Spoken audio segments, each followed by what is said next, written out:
তারাপীঠ, এই তারাপীঠে আমি গেছিলাম। বাবা ঠাকুর সেখানে গিয়ে দেখলাম, ওরে বাপ রে বাপ, কি ভক্তের ভিড়। শালা মা তারাকে জড়িয়ে ধরা তো দূরের কথা, তার সামনে ভালো করে দাঁড়াতে দিচ্ছেন।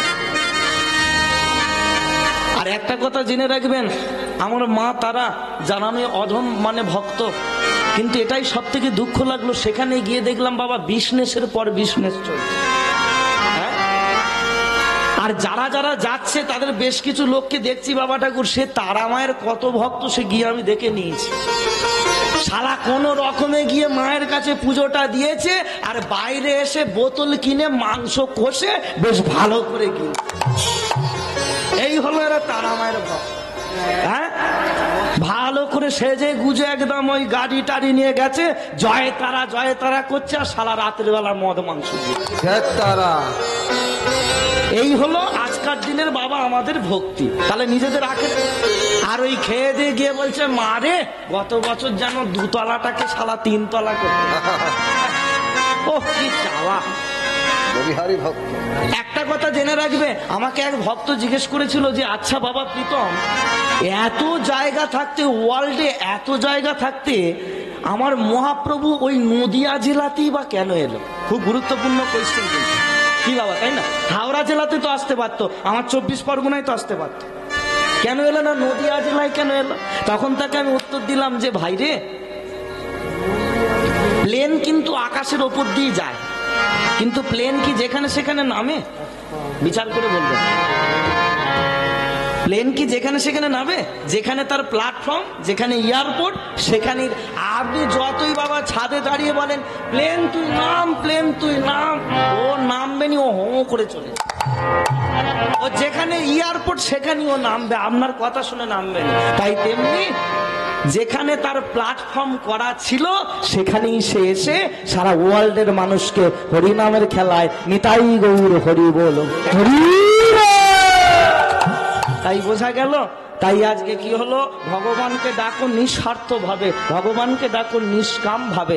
যেমন ভাবে রুক্মিণী ডাকছে গো, ওই মাটির মূর্তি খানি জড়ায়ে ধরে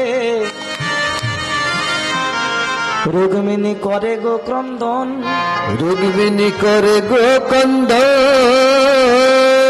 কৃষ্ণ তোমার হলাম বলে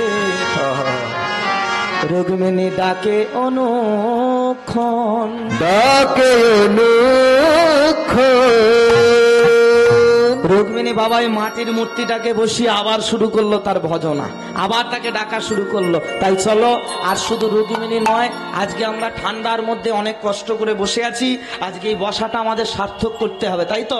তাই সবাই মিলে প্রেম সে বলো কৃষ্ণ বলে, কৃষ্ণ বলে রাধে রাধে রাধে, সবাই মিলে দুটি বাহু তুলে। না না, অ্যান্টেনা গুলো একটু সোজা করা যাবে কি? বলছে অ্যান্টেনা যত সোজা হবে ছবি তত ঝিরঝির করবে। ঝিরঝির করে? হ্যাঁ, তাহলে তেমনি বাহুরূপ অ্যান্টেনা যত সোজা হবে, হৃদয় রূপ টিভিতে গোবিন্দের ছবি তত পরিষ্কার হবে। তাই বাহু তুলে, বাহু তুলে চলো রে মন, চলো রে মন, বৃন্দাবনে। হে সবাই চলো, সবাই মিলে। আমার বাবারা একটু বাবা কষ্ট করে দুটি বাহু তোলো, কাল থেকে আর জ্বালাতে আসবো না, আজকের দিনটা একটু কষ্ট করে। হরি বল, হরে কৃষ্ণ। প্রেম সে করতালি দেবে, কেমন? চলো প্রেম সে, একটু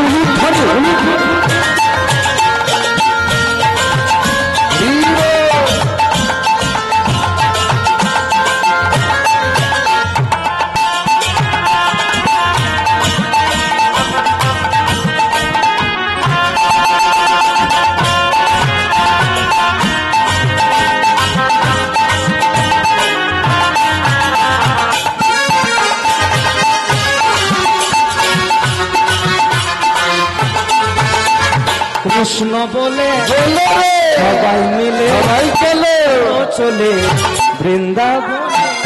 কৃষ্ণ বলে বাহু তুলে চলে চলে বৃন্দাবনে। নামে নাই কোনো ক্লান্তি, চলো চলো এ নামে আছে শুধু শান্তি। চলো চলো এ নামে নাই কোনো ক্লান্তি, এ নামে আছে শুধু শান্তি। বলো বলো এ নামে খোলা হেঁটে চলে, চলো রে, এ নামে খোবা কথা বলে। বলে বলে এ নামে খরা হেঁটে চলে, এ নামে বোবায় কথা বলে। গগন ভরে এ নামে গাও, তোমরা গগন ভরে এই নামে গাও, গগন ভরে এ নামে গাও। গগন ভরে এই নামে গাও। বলো না কৃষ্ণ কৃষ্ণ না।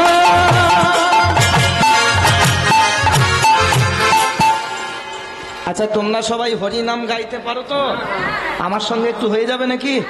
তাহলে আমি আগে গাইবো, আমার শুনে সবাই গাইবে, কিন্তু মনে থাকবে তো? হরি বল হরে কৃষ্ণ। আর এখানে দেখেছো তো আমার চোখে ফাঁকি দেবে, কিন্তু আমার চোখে ফাঁকি দিলে কি হবে? চারিদিকে এখানে মাল লাগানো আছে। আমি কায়দা করে ওই জন্য চারিদিকে সব ফিটিং করে রেখে দিয়েছি।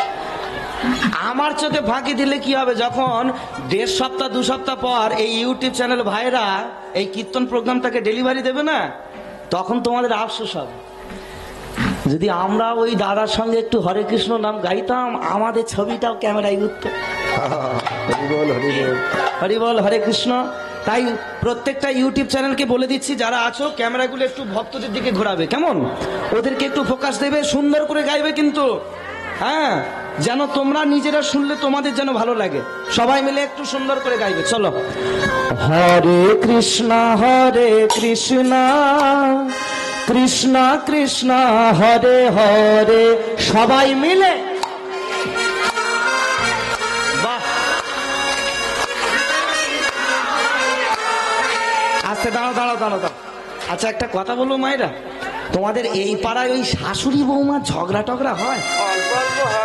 না না, দেখবে যখন শাশুড়ি বৌমার ঝগড়া হয়, মানে বুড়ি শাশুড়ি মা যদি 220 হয়, বৌমা হয় একদম 440, মানে ডবল পাওয়ার। কি হরি বল হরে কৃষ্ণ। না রে মা, মজা করলাম। তাহলে ঝগড়ার সময় যে গলার জোরটা বেরোয়, ওটা যদি হরিনাম গাওয়ার সময় তোমরা বার করো, তাতে লাভ হবে না লস হবে? লস হবে। লস হবে?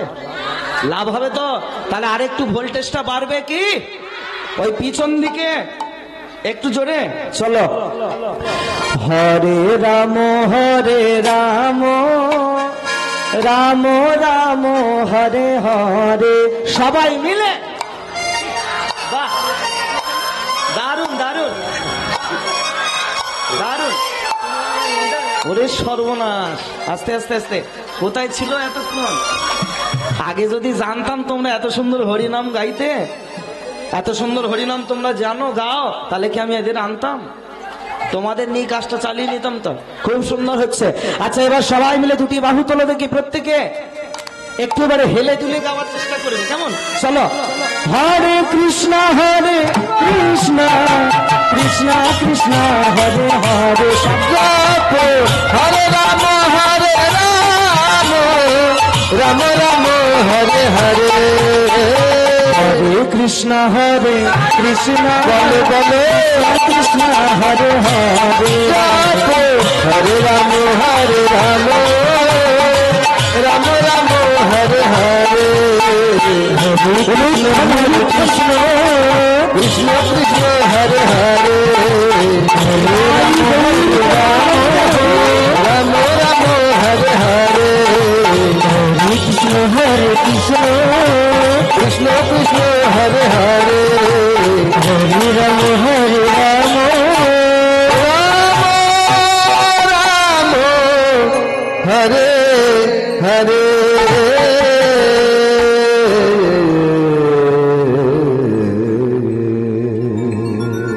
হ্যাঁ বলি একবার, জগন্নাথ দেব কি জয়, বলভদ্র জিউ কি জয়, সুভদ্রা মাই কি জয়।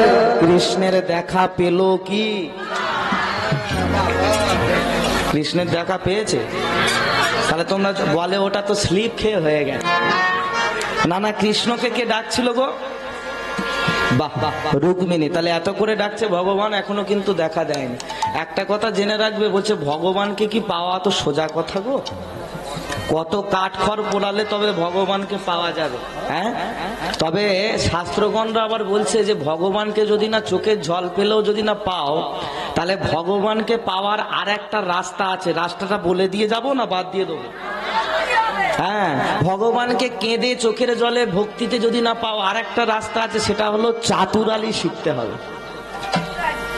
চালাকি করে ভগবানকে লাভ করা যাবে। বলছে ভগবান যতটা না চালাক, ভগবানকে লাভ করতে গেলে ভক্তদের হতে হবে আরো দ্বিগুণ বেশি চালাক। চালাকি করে ভগবানকে লাভ করতে হবে, যেমন করে লাভ করেছিল ওই ত্রেতা যুগের একটা ভক্ত। ত্রেতা যুগে ওই রামায়ণের এক ভক্ত, যার নাম হলো কি, লঙ্কাধিপতি রাবণ রাজা।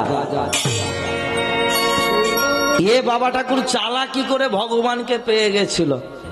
আসলে আচ্ছা, আমরা তো সবাই জানি যে ওই রাবণ ছিল ভগবানের 1 নম্বর ফার্স্ট ক্লাস শত্রু। তাহলে এ আবার বাবা ঠাকুর ভক্ত কি করে হলো, কি আর ভগবানকে পেলই বা কি করে, জানতে হবে তো। তাহলে ছোট্ট করে একটু রামায়ণের ঘটনা শুনবে নাকি?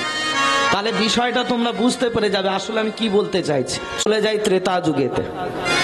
আচ্ছা, ত্রেতা যুগে ভগবানের নাম কি মায়েরা জোরে বলো? কৃষ্ণ, তাই তো? মাথা নাচছে।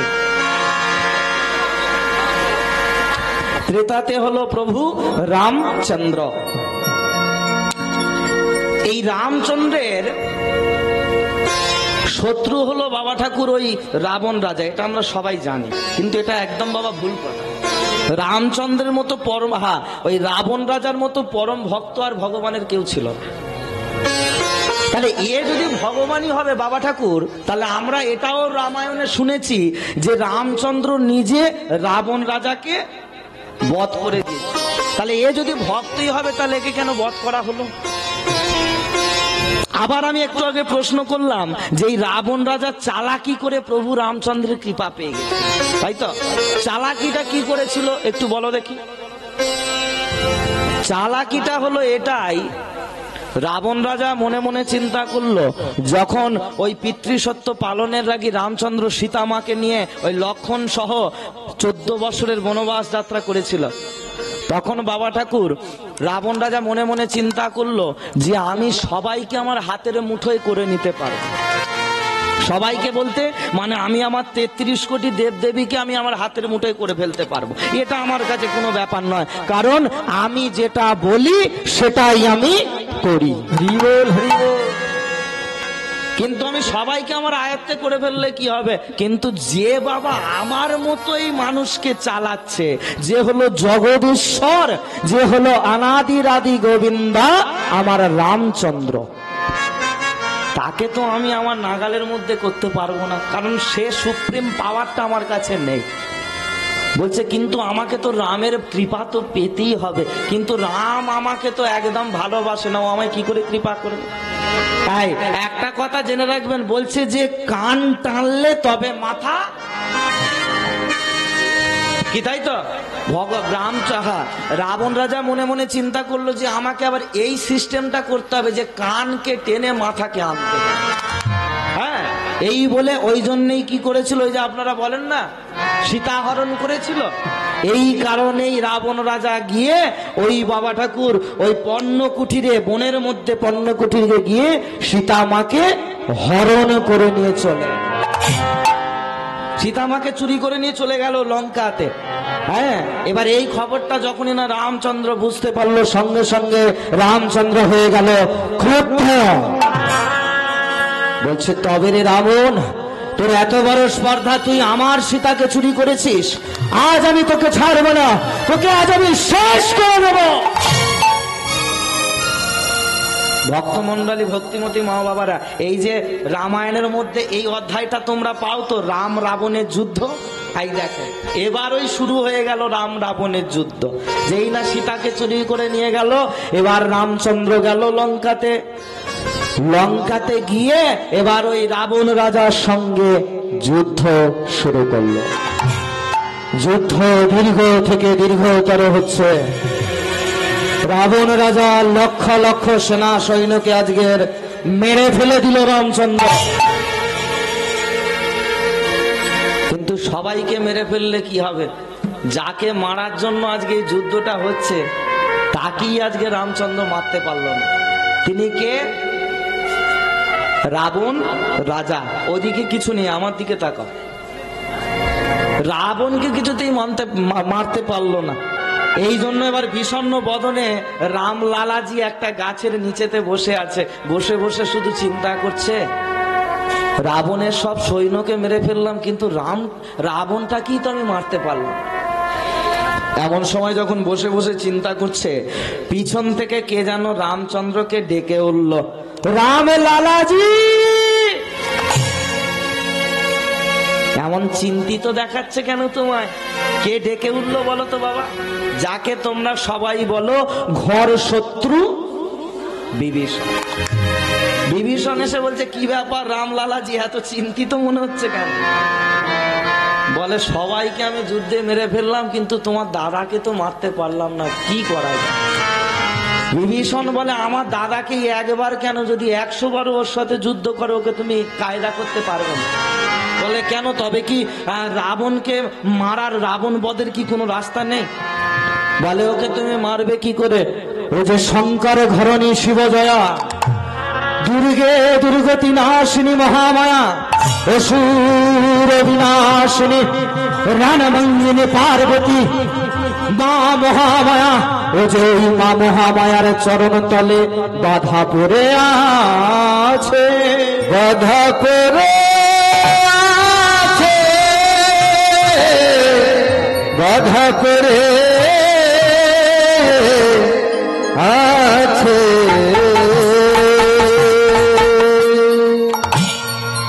যেই কথাটা বলেছে বাবা রাম তো একটু আরো ভয় খেয়ে গেছে, কি ব্যাপারটা হলো? বলে, হ্যাঁ রামলালাজি, ও যে মা যোগমায়ার চরণ তলে বাধা পড়ে আছে, মায়ের সঙ্গে ওর কানেকশন আছে। বলে, তাহলে কি রাবণ বধের কোনো রাস্তা বার করা যাবে না? একটা কথা জেনে রাখবেন মায়েরা, বলছে আইন যেমন আছে আইনের ফাঁকও তেমনি আছে। বলছে একটা রাস্তা আছে। বলো না বিভীষণ, কি করলে রাবণ বধ করতে পারো? বলে, রাবণকে বধ করার আগে, তার আগে তোমাকে মায়ের আরাধনা করতে হবে।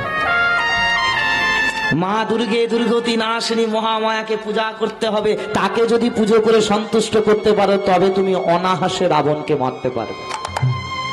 যে এই কথাটা বলেছে বাবা, রামচন্দ্র দেরি করে সঙ্গে সঙ্গে শক্তি পূজার আয়োজন করতে শুরু করে দিল।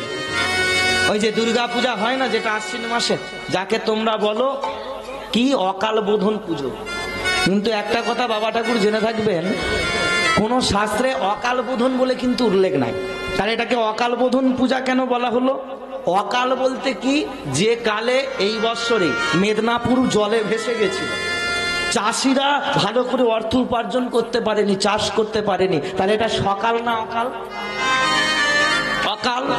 আর বোধন মানে হলো মায়ের আরাধনা, তাই একে বলা হলো অকাল বোধন। এই অকাল বোধন, তাহলে আশ্বিন মাসে কেন দুর্গা পূজা করা হয়েছিল? রাবণকে বধ করার জন্য রামচন্দ্র দুর্গা পূজা করেছিল। তো যাই পারে হোক, এবার বাবা ঠাকুর ওই রামচন্দ্র সমস্ত আয়োজন করে ফেলেছে, কিন্তু সমস্ত আয়োজন করলে কি হবে? একটা জিনিস এখনো পাচ্ছে না। পুজো করার জন্য কাকে দরকার? ব্রাহ্মণ। ব্রাহ্মণ ঠাকুর আর পাচ্ছে না। যেমন দেখবেন আপনাদের এদিকে হয় কি জানি না, শ্যামাকালী পুজোর সময় এইটা খুব হয়, মানে বাচ্চারা করে না, সব পাওয়া গেছে। ছেলেপুলেরা ঠাকুর তৈরি, ঠাকুর কিনে এনেছে, প্যান্ডেল করে ফেলেছে কাপড় চোপড় দিয়ে, ঠাকুর মশাই নাই।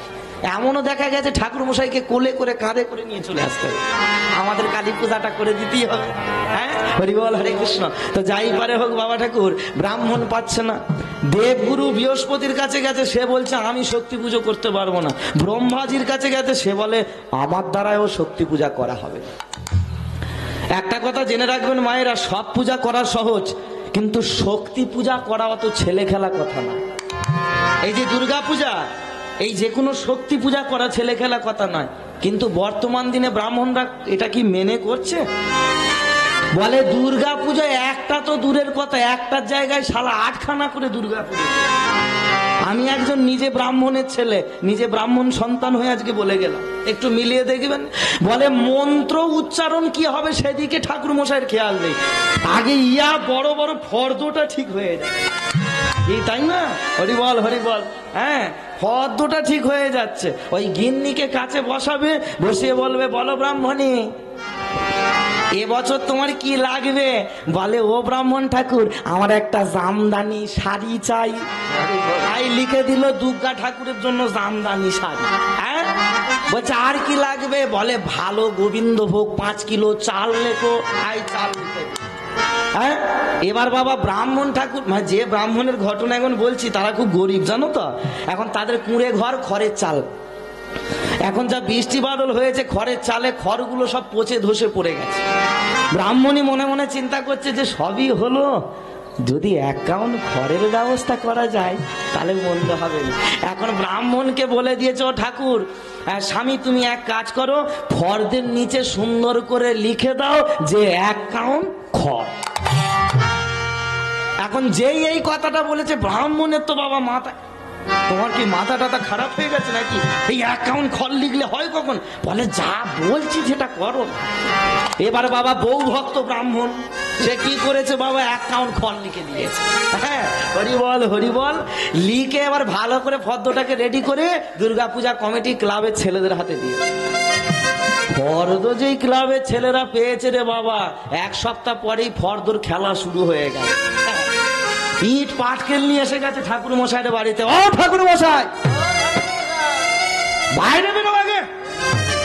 ঠাকুর মশাই বেচারা ভোরের বেলা খুব সুন্দর করে ঘুমোচ্ছিল, বুঝলে তো, ঘুম চোখে এসে বলছে এই তোরা এখানেতে কি ব্যাপার রে? বলে এদিকে তুমি এসো, তুমি কি ফর্দ লিখেছো? কেন ফর্দ তো আমি তো ঠিকঠাকই লিখেছি। না সবই ঠিক আছে, এই যে তুমি দুর্গা ঠাকুরের জন্য একটা ভালো জামদানি শাড়ি বলেছো, লক্ষ্মী ঠাকুরের জন্য শাড়ি, কার্তিকের জন্য ধুতি, গণেশের জন্য ধুতি,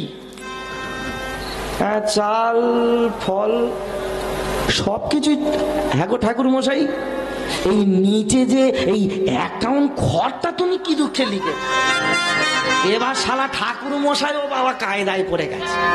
আজকে যা হয়েছে সকালেই উত্তম মধ্যম খেতে হবে। হ্যাঁ, কিন্তু একটা কথা জেনে রাখবে বাবা ঠাকুর বলছে যে খায় চিনি তাকে যোগায়।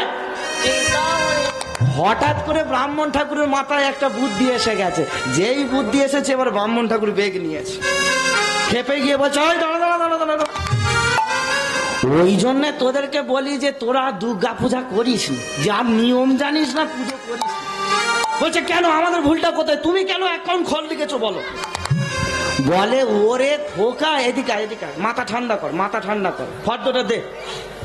এই যে তুই এই মা দুর্গার জন্য জামদানি শাড়ি নিচ্ছিস বলে হ্যাঁ, লক্ষ্মী ঠাকুরের জন্য শাড়ি নিচ্ছিস বলে হ্যাঁ, গণেশ ঠাকুরের জন্য ধুতি নিচ্ছিস বলে হ্যাঁ, মহিষাসুরের জন্য ধুতি নিচ্ছিস বলে হ্যাঁ, কিন্তু হ্যাঁ রে পাগল, ওই মহিষাসুরের নিচে যে মহিষটা শুয়ে পড়ে আছে ও কি বানের জলে ভেসে যাবে? হরি বল হরে কৃষ্ণ। 3-4 দিনের ব্যাপার, 5 দিনের ব্যাপার। হ্যাঁ, ও কি ওইভাবে শুয়ে পড়েই থাকবে? ওকে মাঝে মাঝে একটু খড় খেতে দিতে। যা বোঝার এবার তোমরা বলে যাও। নিতাই গৌর ব্রহ্মানন্দে হরি বল হরি বল। ভক্তমন্ডলী ভক্তিমতী মা বাবারা, ক্লাবের ছেলেরা বলে ঠাকুর তোমার মতো এত সুন্দর শাস্তিক ব্রাহ্মণ আগে দেখি, তোমরা মহিষটার কথাও ভাবো কি? ভক্তমন্ডলী হ্যাঁ, আমার মায়েরা ভাবছো ব্রাহ্মণদের নামে বদনাম করছে, কি হাসি দেখো না। তোমরা কি ভেবেছো আমি নিজে ব্রাহ্মণের ছেলে হয়ে ব্রাহ্মণের নামে বদনাম করে যাচ্ছি? তোমরা কি রেহাই পাবে আমার কাছে? এবার তোমাদের পালা শুরু হচ্ছে। হ্যাঁ, যেমন সিটিং বাজ আজকাল দিলে ব্রাহ্মণ আছে, তেমনি কিছু সিটিং বাজ পুজো কমিটিগুলো আজকাল দিলে হয়, শালা পুরো ভেজাল একটাও নেই। কি ভক্তমন্ডলী ভক্তিমতী মা ও বাবারা, বাবা ঠাকুর দুর্গা পুজোর বাজার করতে গেছে, শাড়ি দোকানে গেছে, গিয়ে বলে একটা ভালো গামছা দাও। বলে কি গামছা? বলে দুর্গা পূজার গামছা। দুর্গা পূজার গামছা মানে ও শালা 1.5 হাত গামছা। ওতে মা দুর্গা কেন, ওই পেঁচা ময়ূর ওদেরকেও গা মুছিয়ে দেওয়া যাবে। আবার বলে একটা ভালো শাড়ি দাও। বলে কি শাড়ি? বলে দুর্গা পূজার শাড়ি। ও 12 হাতের জায়গায় শালা 7.5 হাত। একটা কথা তোমরা এখন আমায় উত্তর দাও তো, ওতে কি মায়ের লজ্জা নিবারণ হবে? হ্যাঁ বা না জোরে বাবা ঠাকুর বলো। কোনোদিনও হবে না। একটা কথা জানবে, তুমি দানটা মাকে দিচ্ছ, সেই দান কে নিয়ে গেল তোমার দেখার দরকার নেই। দান করবে নিজের ভক্তি, নিজের অন্তর থেকে। মেরো ভাই, একটা কথা আমি বলে দিয়ে গেলাম আজকে, দান যদি তোমার পরিপূর্ণ হয়, তোমার মনোবাসনা পূর্ণ হবে, তোমার মনোবাসনা পূর্ণ হবে, তোমার মনোবাসনা পূর্ণ হবে। তাই গৌর প্রেমানন্দে হরি বল, হরি বল।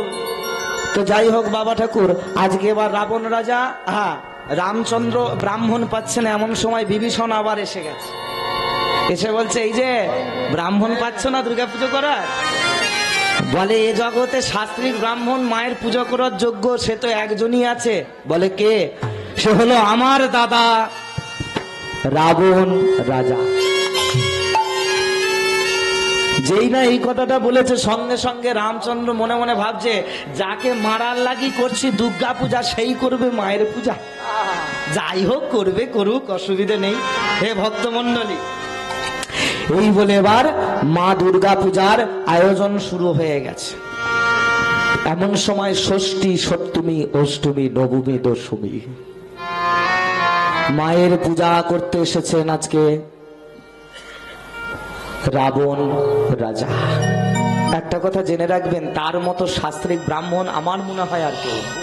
বড় শাস্ত্রিক ব্রাহ্মণ ছিলেন রাবণ রাজা। মায়ের চরণতলে পুষ্প দিচ্ছে, মায়ের স্তুতি পাঠ করছে। ষষ্ঠী, সপ্তমী, অষ্টমী, নবমী, দশমী এইভাবে মায়ের পূজা করতে চলেছে। এইভাবে রাবণ রাজা প্রত্যেক দিনের মতো, একটু ভলিউমটা বাড়াও বাবা, একটু বাড়াও, আজকে মায়ের আরাধনা করতে শুরু করেছে। তাই চলো মা, আজকে আমাদের এখানেও মায়ের স্তব স্তুতি পাঠ হবে। তাই মায়েরা একটু উলুধ্বনি দেবে, বাবারা একটু নিতাই গৌর প্রেমানন্দে হরি বল। মায়ের একটু সুন্দর করে উলুধ্বনি দাও, উলুধ্বনি।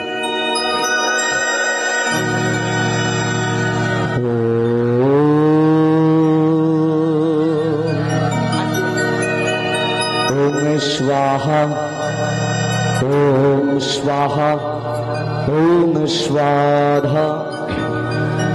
মহেশ অগ্নি মহামায়ে চামুণ্ডে মুণ্ড মালিনে আয়োরজ্ঞা বিজয়ং দেহি দেহি দেবী নমঃস্তুতে।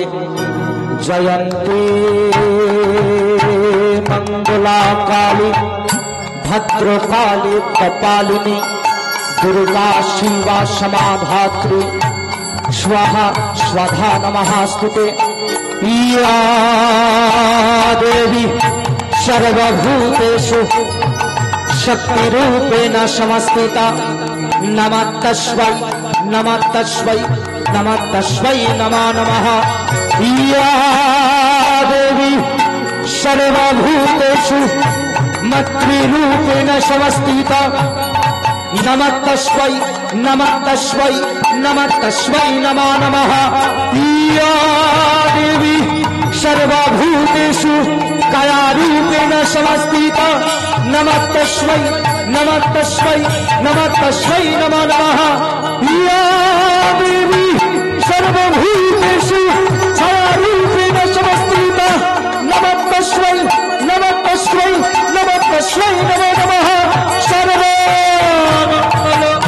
মঙ্গল্যে শিবে সর্বার্থ স্বাধীনে শরণে ত্র্যম্বকে গৌরী নারায়ণী নমঃস্তুতে। সৃষ্টি স্থিতি বিনাশনায় শক্তিভূতি সনাতনী গ্রাসময় গ্রাময়ী নারায়ণী নমঃস্তুতে। শরণাগত দীনত্রং পরিত্রাণপরায়ণী সর্বস্যার্থে হরে দেবী নারায়ণী নমঃস্তুতে। নমো মন্ত্রহীনং ক্রিয়াহীনং ভক্তিহীনং সুরেশ্বরী যৎপূজিতং ময়া দেবী পরিপূর্ণ তদা।